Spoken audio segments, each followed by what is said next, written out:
Bhim army join करनी है। हमने पूछा क्यों? आप मौजूदा प्रधान, आप चाहे तो मौजूदा जो पार्टियां आज की हैं, जो सरकार सत्ता में है, वो भी आपको अच्छा स्थान दे सकते हैं, आप वहां जाएं। तो इन्होंने मुझे कहा कि भैया वहां अमीर लोग जाएं तो ज्यादा अच्छा है, मुझे तो यहाँ गरीबों के लिए काम करने में ज्यादा आनंद आता है। तो मैं इनका शुक्रिया करता हूँ। हमारे साथी हैं चौधरी वाघेश जी, जिनकी मेहनत से इनको जोड़ा गया, उनको जो वही इनको लेकर के गए थे।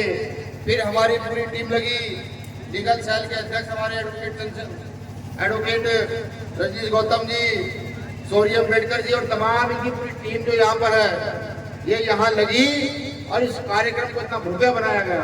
तो तमाम कार्यकर्ता साथियों का भी आभार। अपनी बात शुरू करूंगा सतगुरु रविदास जी महाराज के दोहे से। उस दोहे को समझने का प्रयास कीजिएगा, वो क्या कह रहे हैं। सतगुरु रविदास जी महाराज 650-700 साल पहले कह रहे हैं कि चाहूं ऐसा राज में मिले सबन को वन, कि चाहूं ऐसा राज में मिले सबन को वन, छोट बड़े सब संग को सहरादास रहे प्रसन्न। उस समय भारत के महान संत जी ने संत शिरोमणि की उपाधि प्राप्त है, जो संतों में सबसे अग्रणी है। अब से 700-600 साल पहले वो ये कह रहे हैं कि यहाँ ऐसी व्यवस्था स्थापित होनी चाहिए जहां कोई गैर बराबरी ना हो, जहां कोई कम ना हो।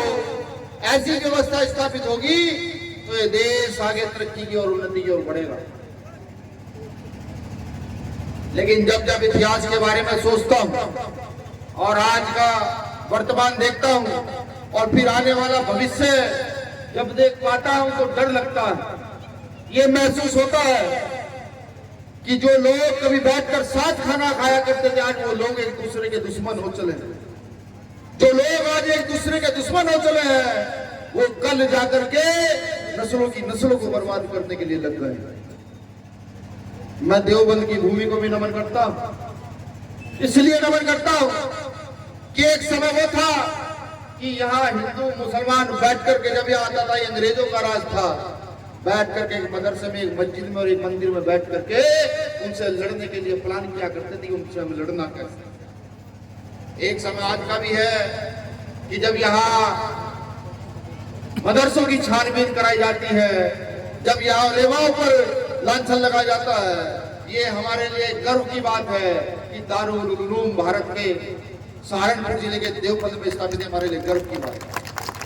लेकिन जब उस पर आरोप लगते देखता हूं तो शर्म भी महसूस होती है कि ये देश जिसकी आजादी के लिए प्रत्येक वर्ग, प्रत्येक धर्म का व्यक्ति लड़ा, ये देश जिसकी उन्नति के लिए आज भी हर व्यक्ति अपना सिर कटाने के लिए तैयार है, उस देश में लड़ाई जहां तरक्की की होनी चाहिए थी, उस देश में लड़ाई जहां शिक्षा की होनी चाहिए थी, आज उस देश में लड़ाई धर्म की हो चली है। मैं किसी एक धर्म के व्यक्ति को दोष नहीं देता, मैं देता हूं उन लोगों को दोष जो सरकारों में मौजूद है, जो हमारा प्रतिनिधित्व कर रहे हैं, जिनको भाईचारा कायम करना चाहिए था, जिनको लोकशाही लोकतंत्र स्थापित करना चाहिए था, जिनको बिना जाति भेदभाव के, बिना धर्म के भेदभाव के व्यक्ति की क्षमता के अनुसार आगे की ओर बढ़ाना चाहिए था। आज वो लोग इस देश में धर्म के नाम पर युवाओं को अंधा करके इस देश को बर्बाद करने का काम कर रहे हैं। एक समय वो भी था कि जब आजादी की लड़ाई चल रही थी तो सहारनपुर से लेकर मेरठ तक उलेमाओं ने अपने सिर कटवा करके यहाँ के पेड़ों के टायरों पर टंगवाने का काम किया, तो कायदे का झुकेंगे नहीं। एक समय वो भी था। आज संघ के लोग देशभक्ति बताते हैं, आज वो हमें कहते हैं कि तुमने किया क्या। आज संघ हमें कहता है कि तुम कौन होते हो। मैं पूछता हूँ, जिसने कभी इस देश का तिरंगा एक्सेप्ट नहीं किया। तुम्हारे वो माफी वीर कि जब यहाँ पर लड़ाई चल रही थी, जेल में चले जाते हैं, तो माफी वीर हाथ जोड़कर माफी मांगकर कहते हैं कि हमें माफ कर दीजिए, तुम्हारी गुलामी करेंगे, तुम हमें सिखाओगे देशभक्ति क्या। आज एक महत्वपूर्ण दिन भी है। आज के दिन को बड़ा दिन कहा जाता है। क्रिश्चियन समाज में जो लोग क्रिश्चियन समाज के लोग हैं, ईसाई धर्म में विश्वास रखते हैं, उनके लिए आज महत्वपूर्ण त्योहार है। तो इस मंच के माध्यम से भी मैं आपको क्रिसमस डे की हार्दिक बधाई देता हूं। आज एक महत्वपूर्ण दिन और है। जो बौद्ध साहब ने कहा वो दिन है मनुस्मृति दहन दिवस। मनुस्मृति दहन दिवस समझिए क्या था? इस देश के बहुजनों का उत्पीड़न करने का एक कानून था जिसका नाम मनुस्मृति दहन दिवस था। भाई ये पीछे क्या हो रहा है? मंच के माध्यम से पूरे देशवासियों को बधाई और मंगल कामनाएं देता हूं। साथियों, एक कहावत है, जो माने आपको उसके मानो बाप को, जो माने आपको उसके मानो बाप को। लेकिन आज इस देश के अंदर उल्टा हो रहा है। आज राजनीति के चलते लोग अपना स्वार्थ सिद्ध कर देना चाहते हैं। कहीं कोई मुसलमान मरे, कहीं कोई दलित मरे, कहीं किसी का बलात्कार हो, लेकिन नेता सुध लेने के लिए तैयार नहीं है। हमें समझना पड़ेगा, हमें चलना किस ओर है, हमें खड़े किस ओर होना है। हमें ये बताना पड़ेगा कि हम जानवर नहीं, हम इंसान हैं। आज हमें दाढ़ी टोपी के नाम पे मारा जाता है, आज हमें बाबा साहब अम्बेडकर के नाम पे मारा जाता है, आज हमें दलित पिछड़ों के नाम पर मारा जाता है। ये समझना पड़ेगा इसका कारण क्या है। इसका सिर्फ एक कारण है, भारत देश के अंदर वो लोग जो समता समानता चाहते हैं, भारत देश के अंदर वो लोग संवैधानिक व्यवस्था में विश्वास रखते हैं, वो लोग चुप हैं। अगर उन्होंने बोलना शुरू नहीं किया तो ये लिख लीजिए, ये देश लुटेगा, ये देश बिकेगा। और फिर आप कहेंगे कि ये क्या हो रहा है। ये मैं नहीं कहता, उठाकर देखिए देश आज कर्जे में कितना। आज सिर्फ राजनीति को पैसों पर आधारित कर दिया गया। एक गरीब का बच्चा वो चाहे कितना भी पढ़ा लिखा है, अगर वो प्रधानी का चुनाव भी लड़ना चाहे तो लड़ नहीं सकता। किस लिए? क्योंकि 10 लाख ऊपर होंगे नहीं, वो चुनाव लड़ेगा नहीं। ये जनता की गलती नहीं है, ये गलती उन नेताओं की है जो सत्ता में है, जो पैसे के आधार पर राजनीति को तोड़ने का काम कर रहे हैं। भीम आर्मी ने देश में सिर्फ एक काम किया।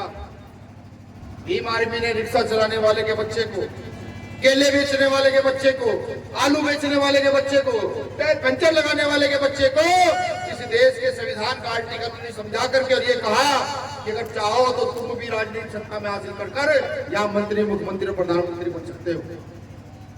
ये जब शुरू हुआ तो भीम आर्मी का कार्यकर्ता बच्चा बच्चा वक्ता बन गया। आज भीम आर्मी के पास इतने वक्ता है किस देश की हर गली पर अगर खड़ा कर दिया भीम आर्मी कार्यकर्ता करते जाए तो भी 1 घंटा लगातार बोलने की क्षमता रखता है। ये भीम आर्मी ने किया।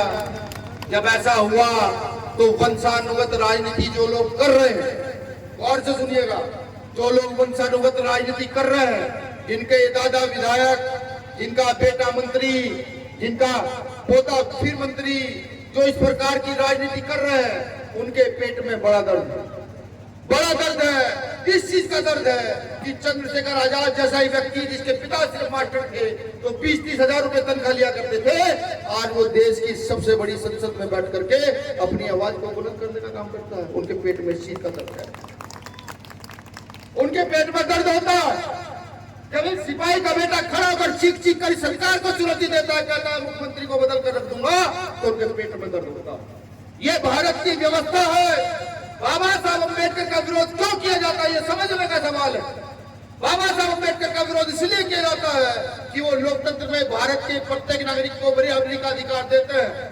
वो लोकतंत्र के तहत ये कहते हैं कि भारत का प्रत्येक नागरिक कितनी ऊंची शिक्षा हासिल कर सकता है, कितनी ऊंची कुर्सी पर बैठ सकता है, वो मंत्री, मुख्यमंत्री, वो एसपी, डीएम कुछ भी बन सकता है। इसलिए यहाँ के मनु की व्यवस्थित लोग बाबा साहब अम्बेडकर का विरोध करते हैं। ये अब हमें समझना होगा। किनको समझना होगा? जो यहाँ सर्वहारा समाज है, जो यहाँ किसान है, जो यहाँ मजदूर है, उसको समझना होगा कि बहुत हो चुका। पेट भरने वालों के पेट हमने भरे, ये बहुत हो चुका। अब गरीबों के पेट को भरने की बारी आ चुकी है।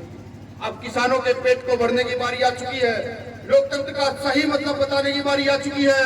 अब ऐसे लोगों को विधानसभा में भेजना जरूरी है, ऐसे लोगों को चेयरमैन बनाना जरूरी है, ऐसे लोगों को प्रधान से लेकर प्रधानमंत्री बनाना जरूरी है, जो पढ़े लिखे भूख का आनंद समझने की भूख क्या चीज होगी, ये बताना बहुत जरूरी हो गया। ये देवबंद में कार्यक्रम था, लगातार मेरे साथियों के फोन आ रहे हैं कि बड़े बड़े नेता ये कह रहे हैं कि देवबंद में कार्यक्रम नहीं होना चाहिए, बिल्कुल नहीं होना चाहिए। तो मैं उनको भी बताऊं, भीम आर्मी अपनी मेहनत से चलती है, किसी के रहमो करम पर नहीं चलती। आजाद समाज पार्टी के लोग अपनी मेहनत से जिंदा है। तुम्हारे सरकार के अकाउ के या तुम्हारे नेता के अकाउ के रहमो करम पर जिंदा नहीं है। हम बाबा साहब अम्बेडकर के लोग हैं, हम पढ़े लिखे लोग हैं। जब जब तुम अत्याचार करोगे, हम इस देश की व्यवस्था का तख्ता पलट कर यहाँ की व्यवस्था को बदल देने का काम कर देंगे। ये मैं तुमको बता देता हूँ। अभी हमारा एक नेता जीतकर संसद में गया। वो संसद में जाते तो क्या आवाज उठाते हैं? मनरेगा लोगों की मजदूरी बढ़ा दो। वो क्या आवाज उठाते हैं कि जो भोजन माताएं प्राइमरी स्कूलों में 500 रुपए में महीने में खाना बना रही, जो होमगार्ड रात दिन धक्के खा रहे हैं, जो पुलिस 24 घंटे खड़ी रहती है, इनकी एक दिन की छुट्टी दो, भोजन माताओं के पैसे बढ़ाओ, आंगनबाड़ी के पैसे बढ़ाओ। वो जाकर के संसद में समाज को उठाने का काम करते हैं। और ये आवाज किसके लिए है? ये आवाज उन लोगों के लिए है जो गरीब, शोषित, वंचित है। हमें क्या मतलब वो फोर्स के मामले से? अभी तो हम चलना सीखें, जो लोग वो फोर्स का घोटाला करते हैं वो देखें। हमें क्या मतलब इस देश में 1 लाख पेड़ लगे या ना लगे, जब रोटी हमारे पेट में नहीं होगी, जब हमारे बच्चों को शिक्षा अच्छी नहीं मिलेगी, जब हमारा बच्चा बुखार में तड़प तड़प कर मर जाएगा, तो हमें क्या फायदा इन सब चीजों का? तो सबसे पहले भौतिक सुख सुविधाओं का मिल जाना इस देश के प्रत्येक नागरिक को जरूरी है। अगर ये चाहे, ये देश चाहे, देश की व्यवस्था चाहे और सिर्फ 1 साल का करप्शन बंद हो जाए तो हर 200 किलोमीटर पर एक एम्स का निर्माण किया जा सकता है इस देश के अंदर, भारत में। 1 साल करप्शन ना हो। अगर देश के नेता चाहे, यहाँ की व्यवस्था चाहे, तो हर 100 किलोमीटर पर रक्षा इंटर कॉलेज, हर 200 किलोमीटर, 20 किलोमीटर, 50 किलोमीटर पर एक अच्छा डिग्री कॉलेज बनाया जा सकता है, अगर 2 साल करप्शन इस देश से बंद कर दिया जाए तो। लेकिन ऐसा नहीं होता। ऐसा इसलिए नहीं होता कि जो इस देश का मुखिया है, जो इस देश की रीढ़ है, यहाँ की जनता वो जाति और धर्म देखकर अपने वोट का निर्णय लेती है कि जाति धर्म देखकर मुझे वोट देना। जिस दिन आपने अपने जाति धर्म छोड़कर इसका निर्णय लिया कि नहीं, ये आदमी काम करेगा, ये आदमी मेरे बच्चों का भविष्य सुधारेगा, मेरा बच्चा बड़ा होगा तो मैं तो मजदूरी करता हूं, लेकिन मेरा बच्चा बड़ा होकर पढ़ करके एसपी, डीएम, कलेक्टर बन जाएगा, ये आदमी ऐसा कुछ कर सकता है। उस दिन, जिस दिन आपने सोचकर वोट देना शुरू किया, इस देश की व्यवस्था को बदल दिया जाएगा। तब इस देश की व्यवस्था बदलेगी, वरना कुछ होने वाला नहीं है। अभी इसी क्षेत्र में भाई चंद्रशेखर आजाद जी पर गोली चलती है। गोली चलने के बाद प्रशासन ढुलमुल रवैया अपनाता। हो सकता है कल फिर गोली चले, फिर मर जाए। कितने लोग पैदा होंगे, कितने मरेंगे लड़ने के लिए? नहीं, इतना समय नहीं है। आज संघ अपनी जड़ों को भारत की मिट्टी में नीचे तक घुसेड़ दिया है, वहां तक घुसेड़ दिया है कि आने वाले समय में नस्ल जो पैदा होगी वो नस्लों को गुलामी की कगार पर लाकर खड़ा कर पैदा करेंगे कि नहीं, तुम्हें सिर्फ इतनी गुलामी करनी और कुछ नहीं करना। संघ के लोग जाति धर्म के आधार पर बंटवारा तो चाहते हैं कि जाति धर्म के आधार पर बंटवारा रहे, लेकिन तरक्की नहीं चाहते। अगर SC, ST, OBC के लोग ये समझते हैं कि नहीं, उनका उत्थान वहां हो सकता है, उत्थान होना होता तो पिछले 4000 साल जो शोषण रहा तब उत्थान हो चुका होता। आज उत्थान तुम्हारा होने वाला नहीं है। एक महत्वपूर्ण बात मैं आपको और बता दूं, बात बहुत पते की है। ये वो बात है जिस पर ना जाने कितने लोगों की हत्या भारत में हुई है। जब भारत के मुसलमान की बात आती है तो उसको समझो वो कौन है। भारत का जो मुसलमान है वो कोई बाहर का विदेशी आया हुआ नहीं है। वो अब से 2 पीढ़ी, 10 पीढ़ी, 20 पीढ़ी, 30 पीढ़ी, 35, 40 पीढ़ी पहले तुम्हारे बीच से बदले हुए लोग हैं। जो लोग इतने से भी दिमागदार थे, इनको ये लगा कि नहीं, हमें खाना भी लोग दस्तरखान पे अपने साथ खिलाने लगे हैं, हमें बराबरी का अधिकार देने लगे हैं। उन लोगों में से कुछ लोगों ने अपना धर्म परिवर्तन करके भारत में मुसलमान धर्म ग्रहण किया, इस्लाम ग्रहण किया। अगर DNA की जांच हो जाए तो पता लगेगा कि आपका उनका ब्लड एक है। और मेरे भाई एक बात जाकर के उदाहरण के तौर पर घर देखिएगा कि अगर आपके भाई में लड़ाई कितनी हो रही और कोई पड़ोसी आकर कुछ कह दे तो उसका खून देखकर आपका खून खोल जाए। संघ ये जानता, इस बात को संघ जानता है कि यहाँ SC, ST, OBC समाज के लोग जिनका ब्लड एक है कि अगर ये एकजुट हुए तो इस देश की सत्ता व्यवस्था अपने हाथ में ले लेंगे और यहाँ अपना राज कायम कर देंगे।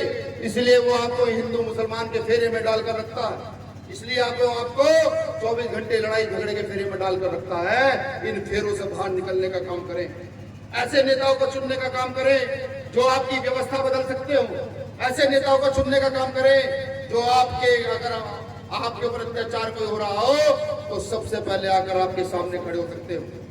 अभी संबल में 4 भाइयों को गोली लगी, 5 भाइयों गोली लगी। गोली लगने के बाद राजनीति शुरू हुई। हमारे नेता ने तो ये कहा नहीं, मैं तो पहले मिलने जाऊंगा, स्टेटमेंट बाद में दूंगा। प्रशासन ने नहीं जाने दिया। CNRC का दिन मेरे याद है। रात को जब 2 बजे मैंने उन्हें फोन किया, हमने भाई बहुत फोन प्रशासन कह रहे हैं आपको उठ जाना चाहिए।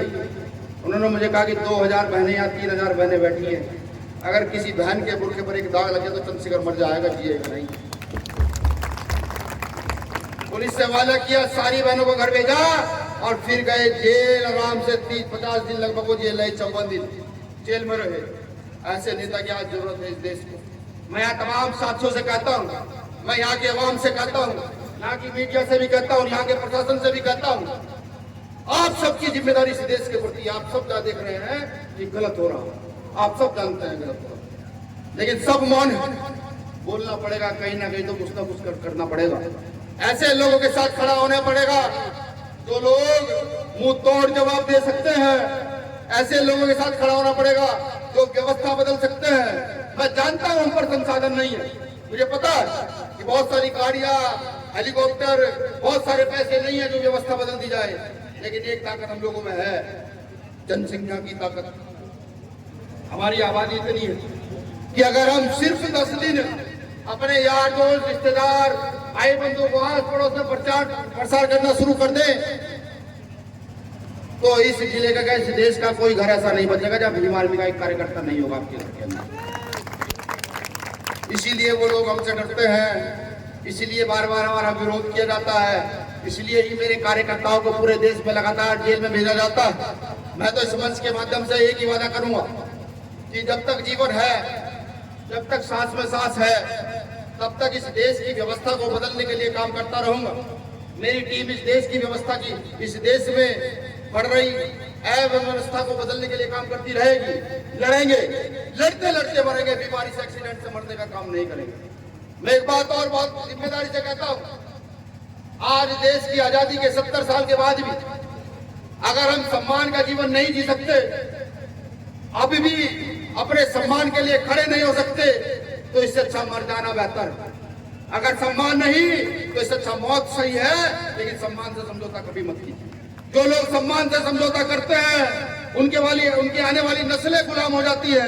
और मुझे गर्व होता है ये कहते हुए कि इस देश के मुसलमान ने, इस देश के दलित पिछड़े ने कभी सम्मान से समझौता नहीं किया। उन्होंने अपने प्राणों की आहुति तो दी, लेकिन सम्मान से समझौता करने का काम कभी नहीं किया। मैं ये भी आपसे कहता हूं कि ये व्यवस्था है, बदलेगी, आप चाहे ना चाहे बदलेगी। अगर आज विनय रतन सिंह भीम आर्मी का सही नेतृत्व कर पा रहा है तो ठीक, और अगर सही नेतृत्व नहीं कर पाएगा तो सब हाथ खड़े करके कहिएगा विनय रतन को बदलकर किसी और की यहाँ पर आवश्यकता है। ये मैं भी आपको बड़ी जिम्मेदारी से कहता हूँ, यही लोकतंत्र है, इससे ज्यादा कुछ नहीं। जो लोग बाबा साहब की विचारधारा को गलत समझते हैं और ये कहते हैं नहीं डॉक्टर अम्बेडकर की विचारधारा है गलत, तो बाबा साहब अम्बेडकर को एक बार पढ़ने का प्रयास जरूर करें। समय तो लगेगा उनको समझने में, लेकिन जो व्यक्ति डॉक्टर अम्बेडकर को एक बार पढ़ लेगा तो उसको ये पता लगेगा उसके जीवन की जितनी भौतिक सुख सुविधाएं हैं, सिर्फ बायोलॉजिकल चीजों को छोड़कर जितनी सुख सुविधाएं हैं डॉक्टर अम्बेडकर के कलम की नोक के नीचे से निकल करके तब आपको मिली हुई। तो मैं ये आपसे गुजारिश करता हूं कि मजबूती के साथ भीम आर्मी के कार्यकर्ता बने, मजबूती के साथ आजाद समाज पार्टी के कार्यकर्ता बने। और अगर आप सही है, आप गलत नहीं है, आप किसी बेटी के साथ को गलत नहीं करते, आप कहीं चोरी चकारी नहीं करते, और इसके अलावा अगर आपका कहीं जातीय शोषण होता है, धर्म पर शोषण होता है, तो उसके लिए भीम आर्मी यहाँ के बड़े से बड़े आका के साथ टकराने के लिए तैयार है। मुकदमे एक की जगह 100 भी हो जाए। लेकिन एक बात आपसे भी चाहता हूं, ये जो लोग यहाँ मंच पर हैं, ये जो नीले पटके वाले लोग खड़े हैं, ये लगातार पिछले 10 सालों से इस समाज की गरीब शोषित वंचित वर्ग की मजदूरी करने का काम कर रहे हैं, लगातार मजदूरी कर रहे हैं। रात को 2 बजे फोन आता है तो 2 बजे मेरी टीम उठ करके जाती है। तो मैं आपसे भी एक चीज मांगता हूं, जब सुबह से शाम तक मजदूरी करता है तो शाम की मजदूरी लेकर अपने घर जाता है। मैं वो मजदूरी की मांग आपसे करता हूं कि अब समय आ गया है, भीम आर्मी के लोगों को उनकी मजदूरी देने का काम करें, आजाद समाज पार्टी के लोगों को उनकी मजदूरी देने का काम करें और उस मजदूरी के तहत आपका सपोर्ट उनको चाहिए, आपका वोट, आपका नोट उनको चाहिए, जिससे कि यहाँ की व्यवस्था को वो बदल देने का काम कर दें। ये मैं आपसे मांगता हूँ और ये भीख नहीं है, अधिकार है और ये आपको हम लोगों को देना होगा, बिल्कुल देना होगा। इस मंच के माध्यम से मैं एक बात और कह दूं अपने कार्यकर्ताओं को कि यहाँ पर किसी जाति, किसी वर्ग के व्यक्ति का भी फोन आए अगर वो परेशान है, उसका साथ कोई नहीं दे रहा है, वो बैठे चाहे यहाँ स्वर्ण समाज के लोग क्यों ना हो, अगर उनका भी फोन आए कि नहीं हम परेशान है, हमें न्याय नहीं मिल रहा, तो आपका फर्ज बनता है उन लोगों की जाकर के जिम्मेदारी उठाने का, उनकी मदद करना, बिल्कुल बिना जाति धर्म दे करके बाबा साहब अम्बेडकर की आइडियोलॉजी पर सबकी मदद करने का आप लोग काम करें। मैं प्रशासन के लोगों का भी कहता हूं कि गलत करने से पहले आपकी अपनी कलम को भी रोकने का काम करें। अगर आप नहीं रोकेंगे तो मैं तो झेला हूं कई बार कि जब सरकार हमसे जीत नहीं पाती तो आप लोगों को, वर्दी वालों को खड़ा कर देती है कि वर्दी वाले खड़े हो जाओ और जाकर भीम आर्मी के लोगों से टकराओ। हालांकि आपकी लाठियां पड़ती हैं, फिर जेल जाते हैं, फिर लौट कर आ जाते हैं, फिर आपसे लड़ने का काम करते हैं। तो आप भी अपनी कलम को न्याय की ओर मोड़ने का काम करें। मैं सबको नहीं कह रहा, मैं कुछ लोग ऐसे हैं जो सत्ता के दबाव में आकर के गलत करने का प्रयास करते हैं, सत्ता के दबाव में आकर गलत करने का प्रयास करते हैं। तो आप उनको बताया करो कि भाई भीम आर्मी के लोग गलत करेंगे तो आएंगे, आकर सड़कों पर बैठेंगे और हमको परेशान करेंगे।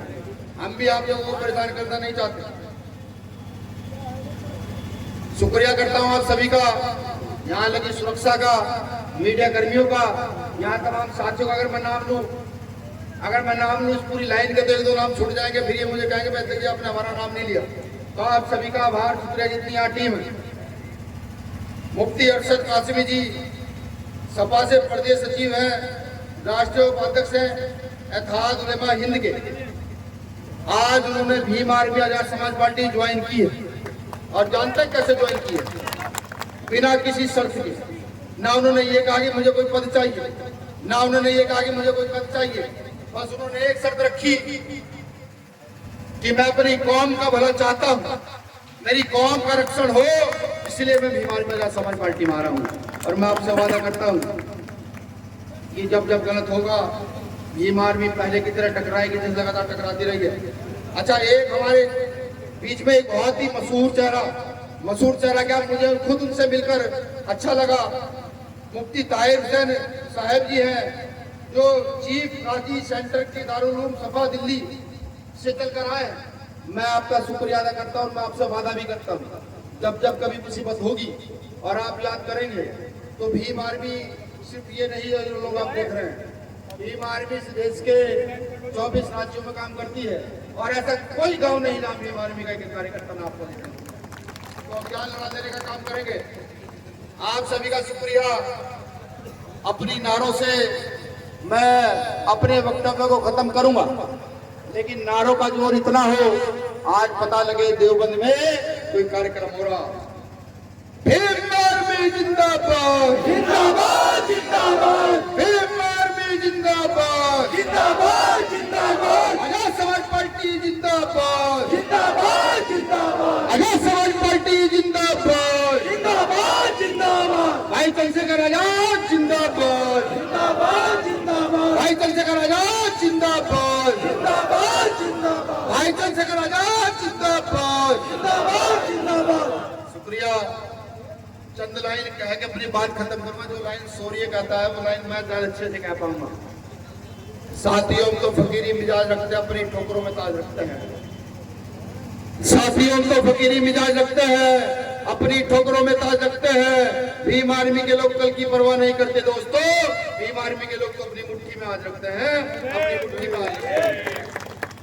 अंत में एक निवेदन, किसी सभा का, क्योंकि हम लोग जब सभा कराते हैं, दलित समाज के लोग, पिछड़े समाज के लोग, संख्यक समाज के लोग, तो एक एक रुपया इकट्ठा करते हैं, एक एक दाना इकट्ठा करके जब सभा कराते हैं। जब आप यहाँ से जाएं तो आप सबकी जिम्मेदारी आज जाकर के 10 लोगों से मिलना जरूर और उनसे भीम आर्मी आजाद समाज पार्टी के विषय में सिर्फ ये जानना है कि उनका काम कैसा है।